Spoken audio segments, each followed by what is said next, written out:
the space shuttle. We'll look at all the preparation beforehand, then the details of the launch pad, and their 8.5-minute journey into space.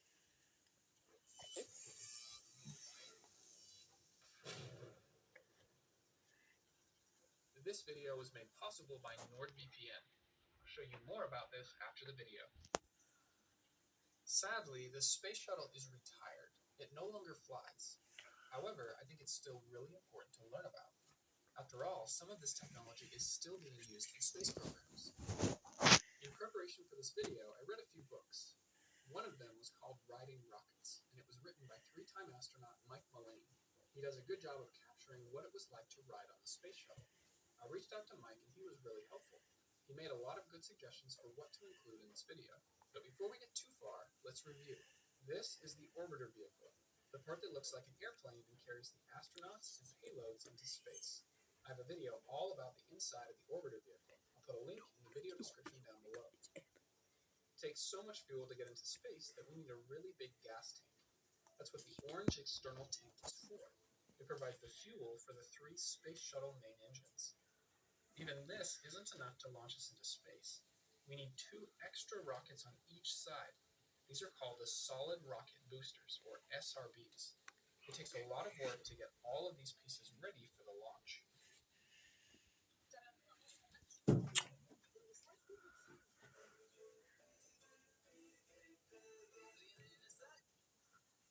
There were 2 launch sites for the space shuttle: Kennedy Space Center in Florida and Vandenberg Air Force Base in California. Shuttle launches from the Vandenberg site ended up being canceled, and as a result, all 135 shuttle missions were launched out of Florida. So let's take a closer look at Kennedy Space Center in Florida.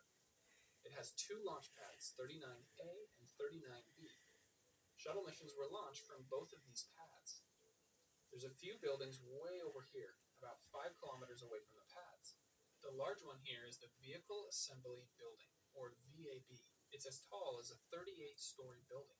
This is where they would assemble the space shuttle in preparation for a launch. Next to it is the Launch Control Center. Notice how it's positioned with a good view of both launch pads. This building is called the Orbiter Processing Facility, or OPF, and actually there were 3 OPF buildings. It's where the orbiter was serviced in between missions. Over here is the Shuttle Landing Facility. This is where a mission ends for the space shuttle. But they didn't always land here.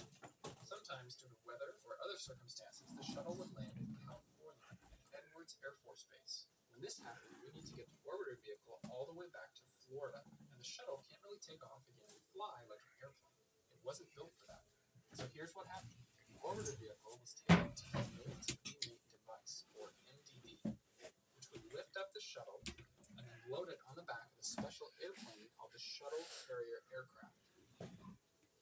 It was then flown across the United States to get back to Kennedy Space Center in Florida. It was then taken to one of the OPFs. Once inside, the engineers would literally crawl all over it to fix or replace many of the shuttle components to make sure that it's safe to fly for the next shuttle mission. This process can take several months to complete. This is part of the reason why the space shuttle was so expensive. Meanwhile, work starts over here at the VAB. We start with the solid rocket boosters, which are assembled piece by piece. On the inside is the solid rocket fuel. Once ignition starts at liftoff, it cannot be turned off.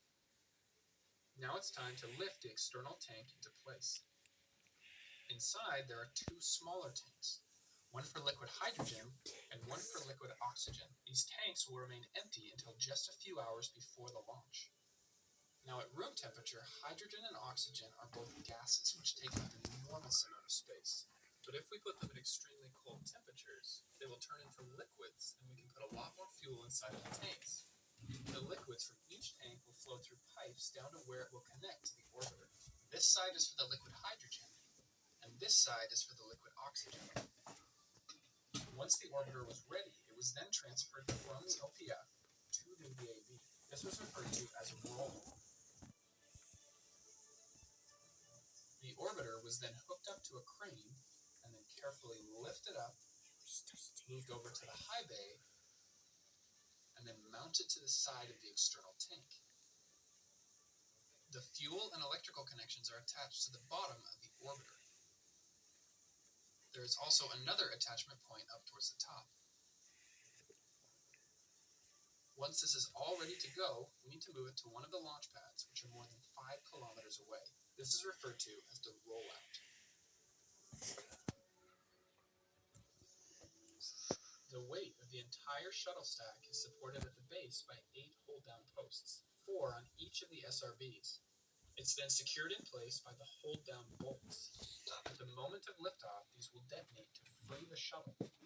The platform it's on is called the Mobile Launch Platform. Underneath is the crawler transporter, which moves everything at just under 1.5 kilometers per hour. It takes many hours to get all the way to one of the 2 launch pads.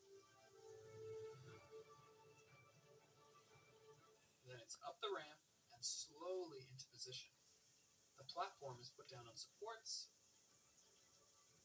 and the crawler goes back down the ramp.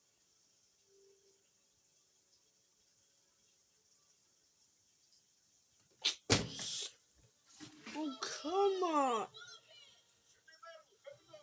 Stop. The Mobile Launch Platform has large holes for the rocket flames. The 3 main engine flames will go through this hole, and the flames from the 2 SRBs will go through these 2 holes. Below the pad is the flame trench. During the liftoff, the flames will be deflected to each side. The structure next to the shuttle stack has 2 main parts: the fixed service structure, which doesn't move, and the rotating service structure, which can pivot around to completely enclose the space shuttle.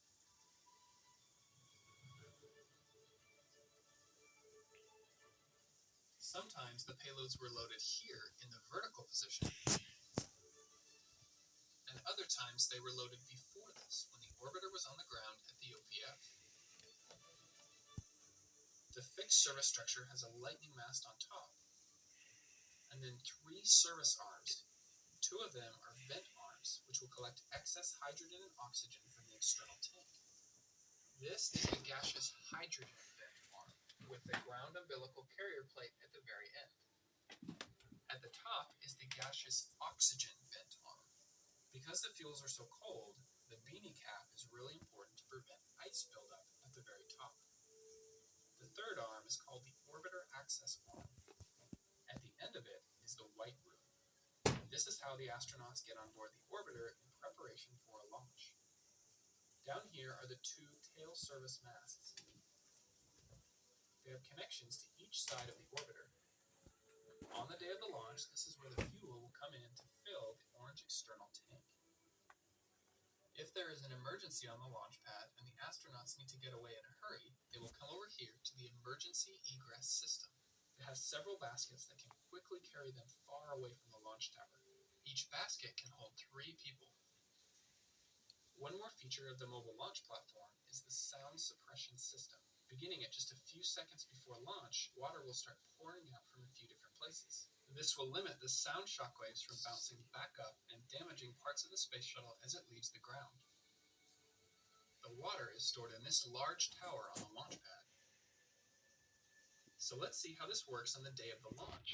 There are many things that have to happen in order. I can't cover them all in this video, but let me show you some of the main ones. At T-minus 5 hours and 35 minutes before the launch, fuel begins loading into the external tank. The fuel comes from the white spherical tanks on the edges of the launch pad. Remember that the SRBs already have their solid fuel inside of them. At T-minus 3 hours, the astronauts leave for the launch pad and begin to enter the orbiter vehicle.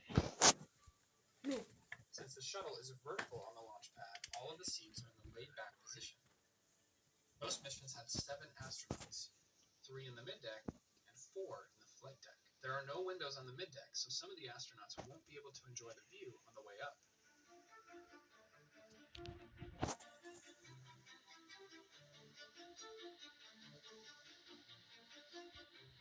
There's a lot of excitement coming up to the moment of liftoff. However, if there are any problems, such as mechanical failures or even bad weather, then the launch will be delayed or even canceled until another day. This is called a launch scrub, and it can happen all the way up until just a few seconds before liftoff. At T-minus 7 minutes and 30 seconds, the orbiter access arm is slowly retracted. If there is an emergency, they can quickly bring it back into place. At T-minus 3 minutes and 45 seconds, the main engine gimbal tests to make sure that it's working correctly. T-minus 2 minutes and 55 seconds, the beanie cap is lifted and the gaseous oxygen vent arm is retracted. At T-minus 10 seconds, activate the hydrogen burn-off system. And no, this does not actually start the engines. That happens up here inside of the combustion chamber. What these sparks do is ignite any excess hydrogen. This hydrogen can cause an unexpected explosion at launch if it isn't taken care of. At T-minus 6.6 seconds, the 3 main engines ignite. All 3 of them must work correctly or they will shut down and abort the launch.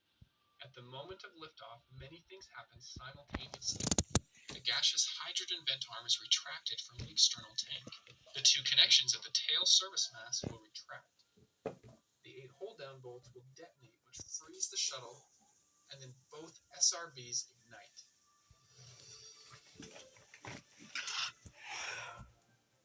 For their journey into space, the shuttle is mostly flown by the autopilot. Of course, the astronauts can still take over if they need to. Shortly after clearing the tower, they do what's called the roll program, to get the shuttle so that it's heads down for most of the ascent into space. This reduces the aerodynamic stress on the wings. It will also allow the astronauts to see the curve of the Earth as they ascend into space. Now, as we keep gaining more and more speed, the air in the atmosphere will create pressure on the front of the spacecraft. Then as we get higher, the air starts to thin out. They use the term max Q to refer to the time when the aerodynamic pressure will be at its highest. During max Q, the main engines will be throttled down, so we don't accelerate too quickly, but then shortly after, we can throttle them back up again. Come on.